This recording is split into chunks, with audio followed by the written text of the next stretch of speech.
Hello, hi, and we are back with another episode of the Square Thoughts. This time around, we're going to shift from the topic of inbound, outbound, finally, and now we're going to discuss by case studies.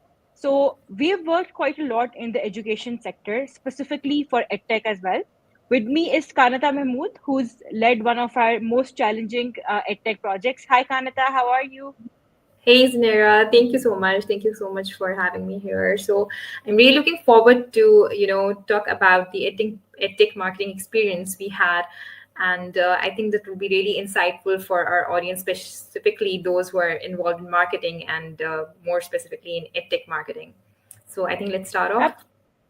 Absolutely. So I think that just to sort of summarize the project that we're going to be discussing, it was essentially the platform aimed to disrupt the study abroad model. What it did was that it connected universities from North America, Europe to students in the Asian region, particularly Nepal, India, Pakistan, regions like those. So the goal was to remove the middleman and provide easy access to students who wish to study abroad in these universities. I think one of the best thing about this platform was the reverse matchmaking that they had. As soon as a student created their profile, they were immediately matched with the best fit universities, and universities came to the students instead of the other way around. So I think that was quite something that was quite unique about this platform. So, Karatha, is that a correct summary of the platform, or would you want to add anything to it? Because I think you were the one who was the closest to it. Yeah, of course. So exactly, if summarized correctly, I'll add further to it that there are other ethic platforms existing, of course, prior to this one. But what really clicked to me was the fact that they've initiated the usage of AI into the whole process by the reverse matchmaking process that was incorporated. So that was something that was new in the sense that primarily, I suppose most of the other platforms that we've been associated with or seen through, they were mainly processing by agents or the platforms Manually. Yeah. or the other were uh, going through that manual process that this particular platform ensured that the manual processes were minimized and most of it was being done by the platform itself.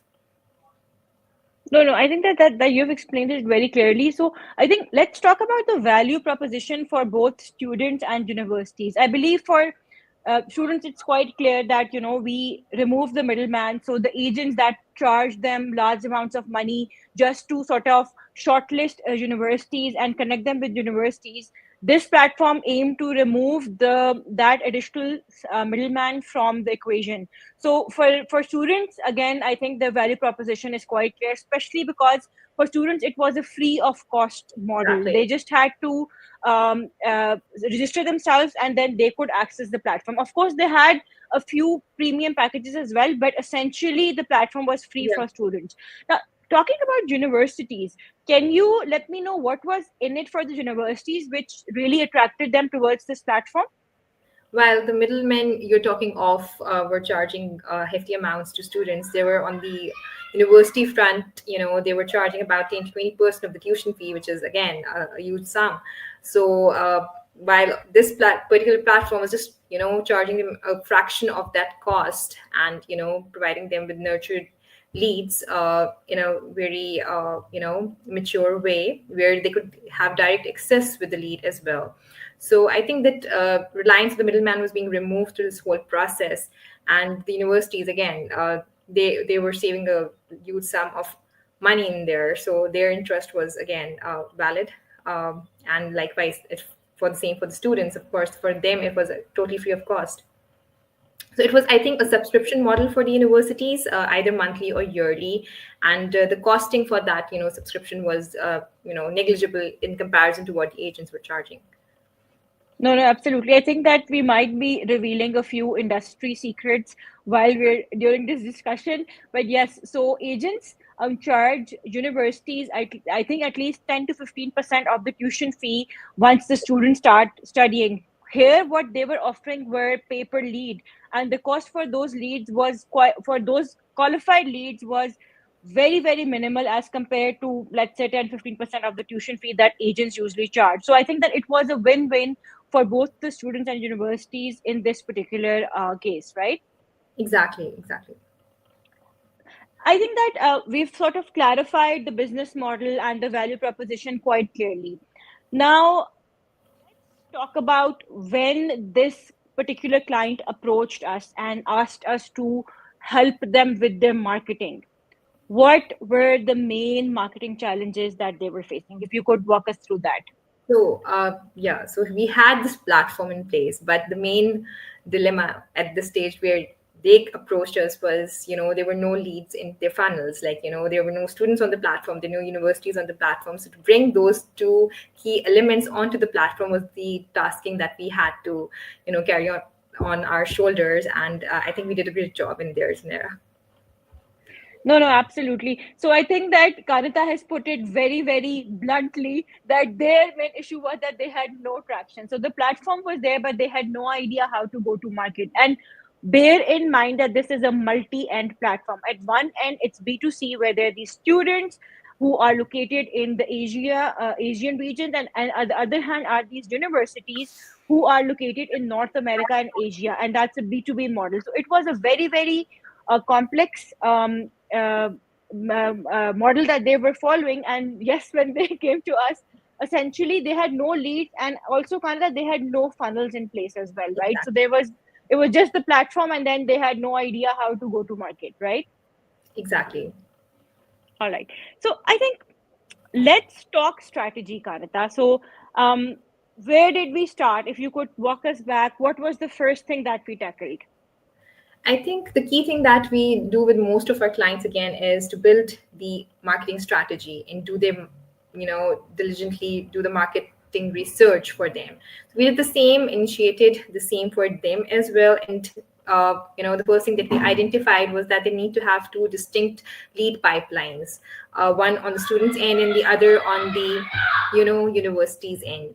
So that was something that was very important, to figure out and then work accordingly. So on the B2C end, the student end, we followed a B2C marketing strategy to, magnetically attract the, students in the funnel. And on the other hand, to, push the universities into the funnel, we followed B2B strategies. That was again a mix of inbound and outbound strategies. If I elaborate further on the students front, I think the main focus that we had was, on influencer marketing and social media marketing, the PPC. That really helped us out. Help us put that message out of, free of cost services being provided by our client. And I think free of cost is something that obviously attracts anyone out there, but there was a certain, I think resistance that we even saw in there, probably because of the credibility. And to build that up, I think the influencer marketing sort of, helped us a lot in that whole process, where we took help of different influencers who were in that field of education, who are guiding students to, uh, different universities and different tips and techniques to, reach out to their best fit universities. So I think that was something that really helped us draw students into the B2C pipeline. While on the B2B front, the universities front, I can say uh, we did a lot of PR, international PR, that helped us build the credibility on that front. That was the inbound techniques that we used. In talking of the outbound, we did a lot of outbound emailing and outbound calls. So usually outbound emailing is something people, don't go for, but I think for us that really clicked. And it was probably because it was not just a simple marketing email that we were sending out. We used a whole strategy there as well, doing our due diligence again, and doing our research. So the leads that we were able to, get from the students pipeline, I shouldn't be using the term, but we use them as clickbaits to for the universities out there, and it really helped because we were not just offering them nurtured leads, but along with that idea that, they'll be saving a hefty amount of money if they're going to, approach to them, because we are not regular agents out there. We are a platform. So I think that really worked out for us in terms of bringing the leads into the pipeline.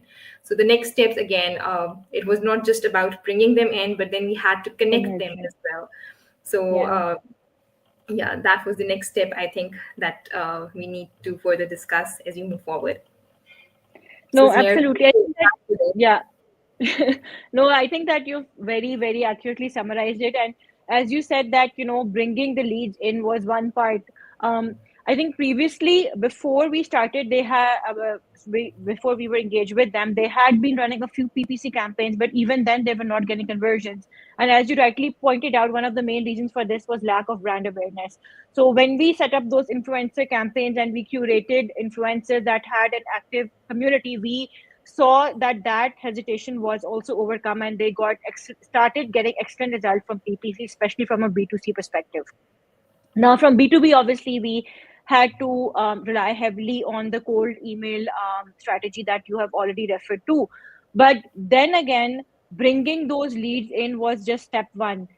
When we brought those leads in, we realized that they had no one on their team who could actively engage and further nurture and convert those leads. So, for example, if a student comes in, they were just sitting in the platform, and then similarly, if somebody replies to the email, they had nobody else to connect with them. So it's no, we not only were their marketing team, but we eventually became their entire RevOps. So the sales and the customer service part was also undertaken by our team as well. So Qanaita, if you would like to comment on this. exactly. At one point in time, we were their marketing team, sales team, as well as their operations team. So we were handling it all for them. And I think as we moved forward into the process, because again, that was something new for us and for them as well, their platform was evolving. And so we had to evolve our marketing techniques accordingly as well, seeing the results that were coming in from different techniques that we were, executing on the marketing front.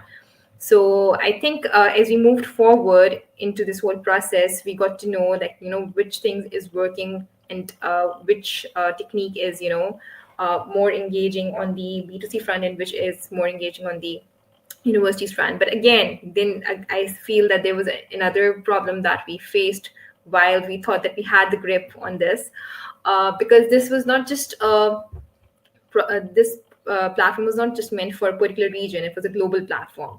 So I Yeah. suppose things that worked for the South Asian students wasn't really applicable for the students in Middle East. We had to work on different techniques there. Likewise, when we talk of universities, if we were implementing a certain technique in the US, it was not really working in the European universities and Southeast Asian regions in Australia, for instance. So we had to do the marketing research at every stage for every region. And wise, when we were getting in the results for a separate region itself, then we had to look into the the stats that were coming in, that which technique is more favorable, and then we had to build on that accordingly. So tweaking in between was necessary, and it was a dynamic process for us, I suppose.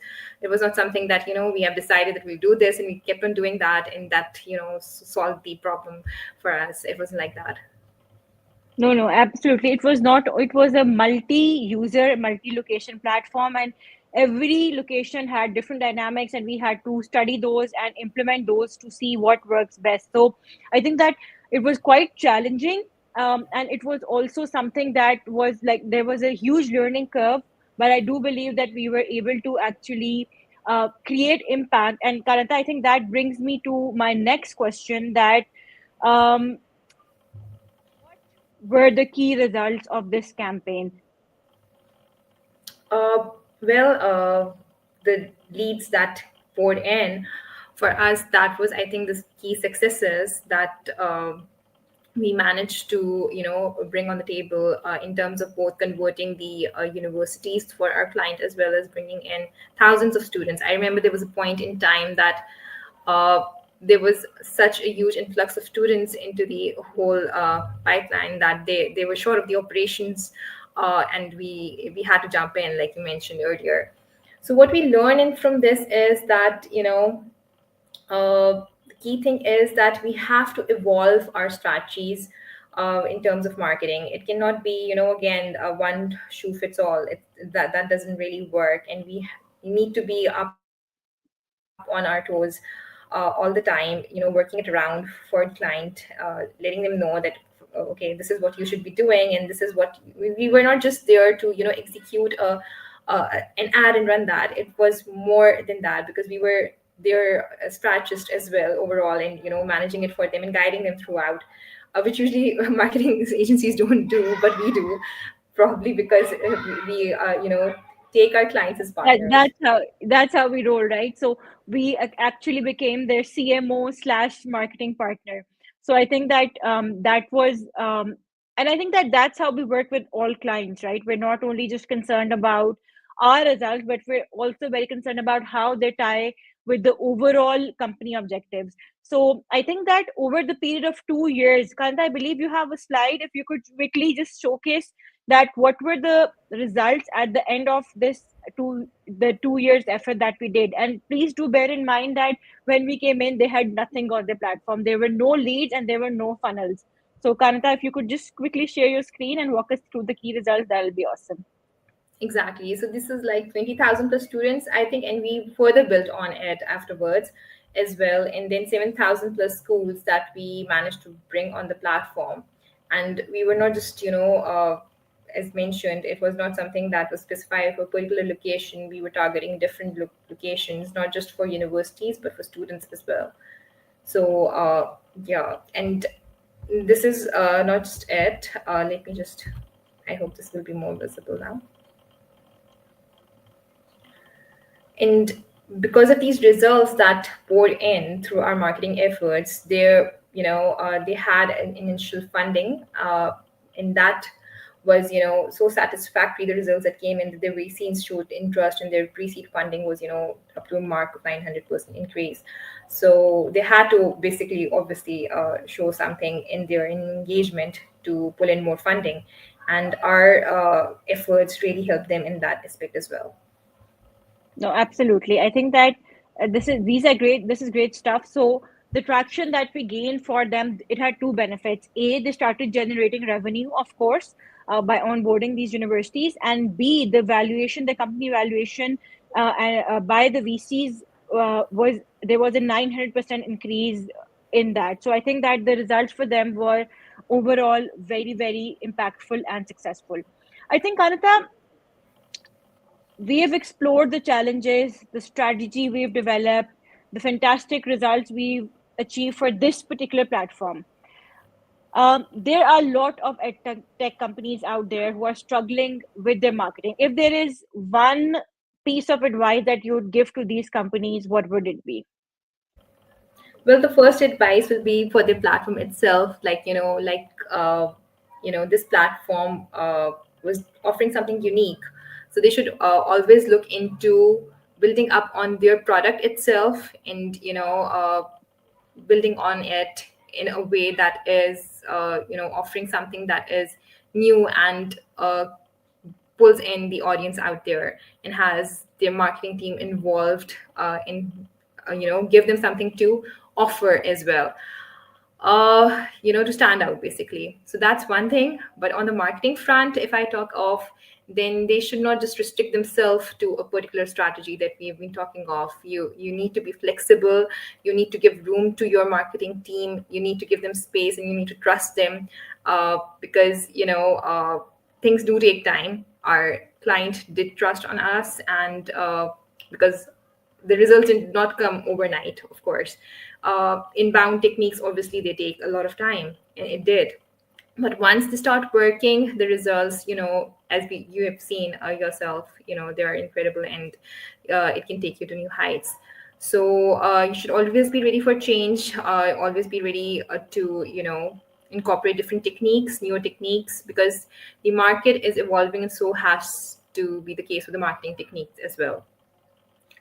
No, no, absolutely. I think that Kanata, what you've mentioned, the insights that you've shared are extremely valuable, and I completely agree that you have to trust your marketing team, because again, if you're going to market, that means that you're doing something new, and every time you go to a new market, that implies that it's a blank slate, right? So you really have to give your marketing team room for experiments and understand that results take time. Thank you so much for joining us. If you have an EdTech business and you have any questions, we'd be happy to help them. Feel free to drop them down in the box below and we'll get back to you. And if you need any help with tailoring your strategy, we'd be more than happy to help. Thank you so much for your time, Qanaita. Bye. Thank you. Bye bye.